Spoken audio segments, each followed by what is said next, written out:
Well, this month did not go as planned. Welcome back to my channel.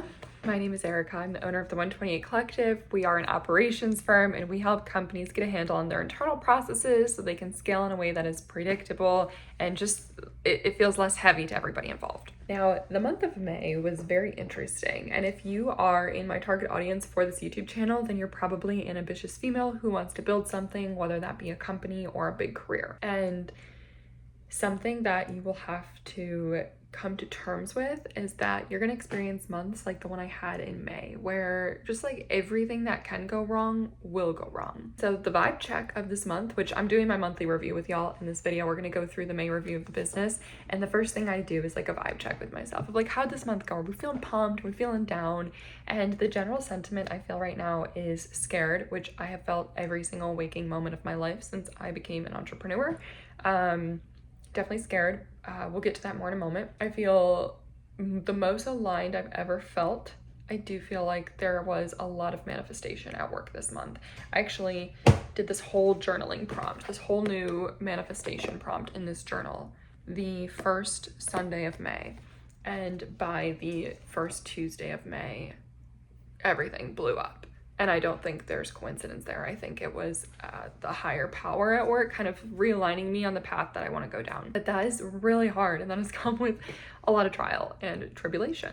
But that's the life of an entrepreneur. So that's why I'm always telling people, you gotta really love it, because it would be really easy for me just to go get a full-time job and have a really comfortable salary and have benefits and yada yada. I'm definitely choosing the path of most resistance, but it's because I absolutely love it inside and out. So we're feeling fear. We're feeling aligned, we're feeling a little frustrated at certain parts of the business, we're feeling fired up, we're feeling valuable, a lot of contradicting feelings, which makes this a very interesting review. The next part of the review is what I've been working on for the last month, and I have I kind of did this by myself, and I'm just now going to talk to the camera about it. So the first thing I worked on is a lot of alignment type of things. So refining of the ICP. Who is my ideal customer persona? Who am I trying to talk to? Am I talking to the right people? Which then led me down into the 4 P's of marketing, which is product, price, place, and promotion. And I kind of stripped everything away. I tweaked my offer based on what the market is telling me. I repriced everything, and I created this wedge pricing because I realized that one of my weaknesses was the age of the company and not having a lot of trust and credibility in the market yet, while simultaneously navigating a pivot in my services and completely getting rid of the marketing service line and going all in on the ops service line. At the same time, I was developing a completely new marketing strategy, one that was definitely more outward instead of inward, more of like, hey, we do this, we do that, instead like, hey, we understand this is what you're experiencing in the day-to-day. This is what you've been dealing with. Naming the problem, making people feel seen, and then executing on that marketing strategy, developing an outbound motion, which has been a lot of networking, and I'm an introvert, so I've been exhausted this entire month, but also developing a consistent outbound motion where I'm connecting with people on LinkedIn, I'm reaching out to people in my ICP and trying to deliver value instead of just being like, hey, buy this shit from me, which I've never done that, but I've always held myself back from having an outbound motion because I don't ever want to come across like that. So I have been developing an outbound motion. We've been posting on LinkedIn, which is something I've been avoiding. And that's actually, we'll get to that more because that's been a huge mental block for me. I brought on an intern to work on the company LinkedIn. I tweaked the product based on market feedback and created the wedge price.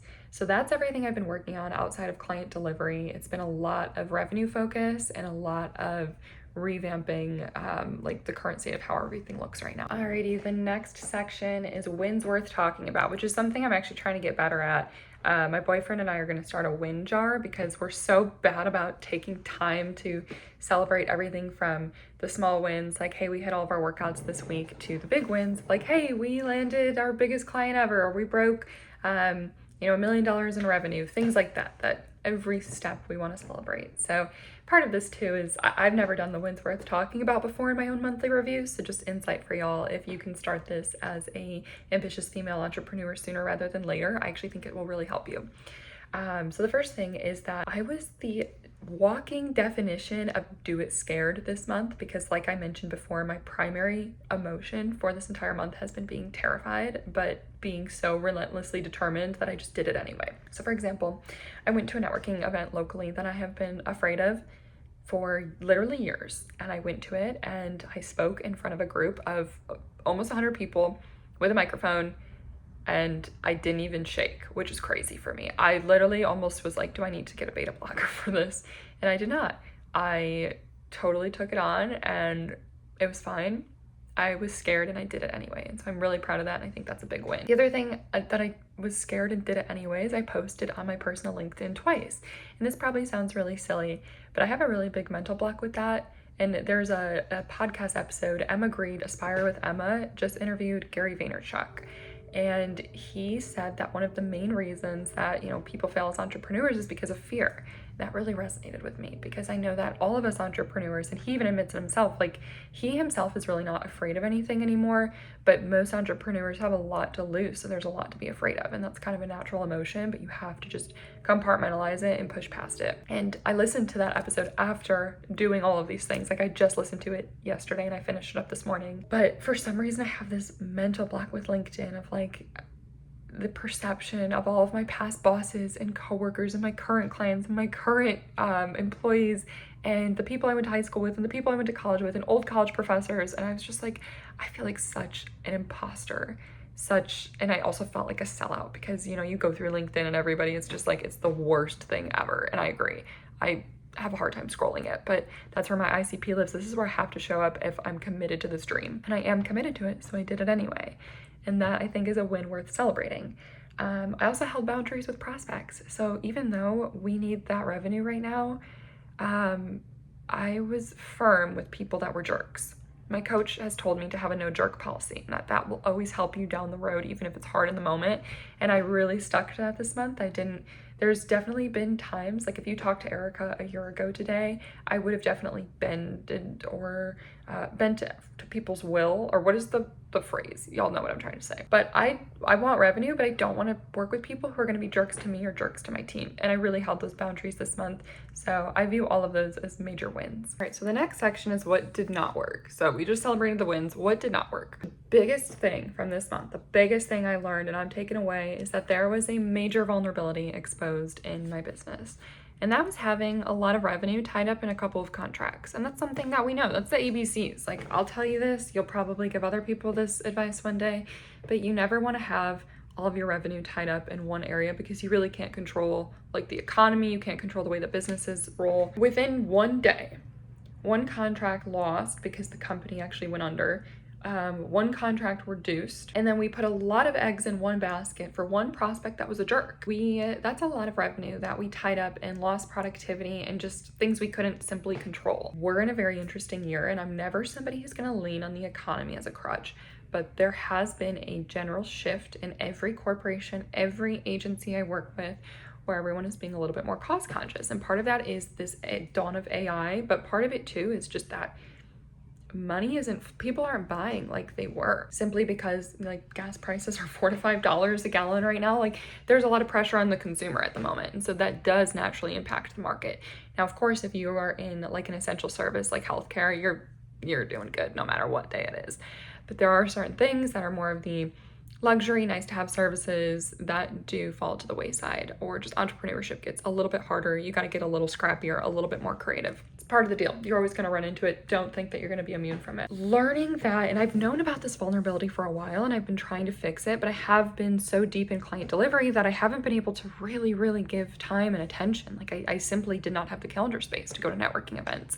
I didn't have the calendar space. I had to wake up at 5 a.m. to do all of my outbound stuff, and I just didn't have the brain capacity to sit down and think through it. So anyway, that is something that I will never make that mistake again, of having the vulnerability sit for that long and putting ourselves in a position where we have a really bad week.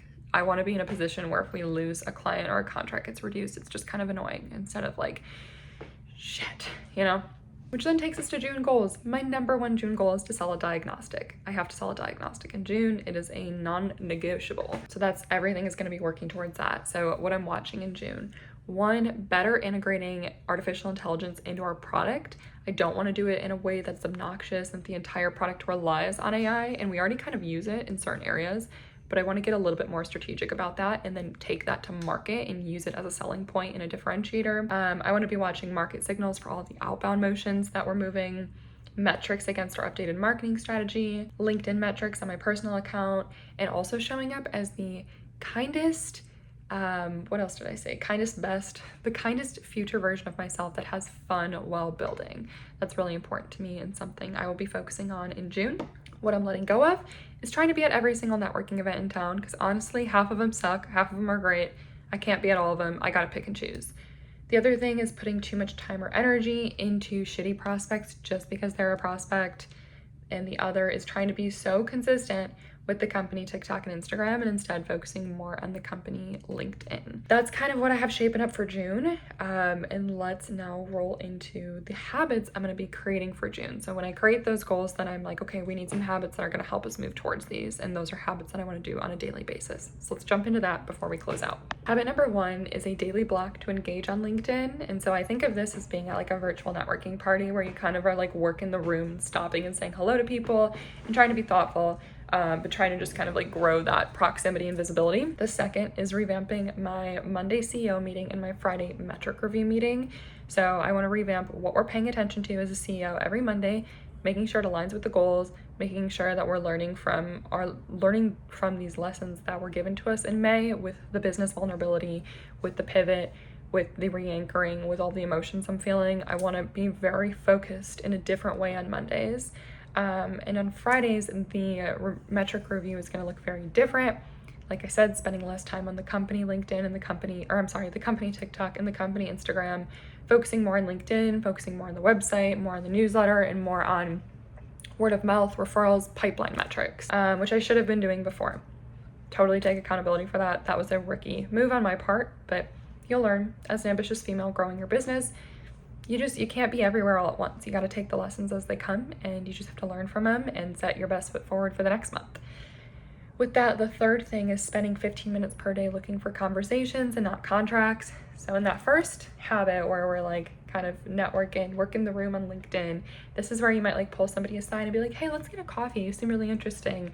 Like, I'd love to be in your network, or maybe that's a potential prospect. So that is the other thing, is I want to spend 15 minutes a day looking for conversations, not contracts, and being really genuine and trying to build relationships, because that is something that above everything else, like I know right now I have to turn revenue to be able to stay alive, but at the same time I need a parallel relationship building track to be able to scale later on. So that is something that I don't want to lose sight of, even though I'm in like sales mode, marketing mode, pipeline nurture mode.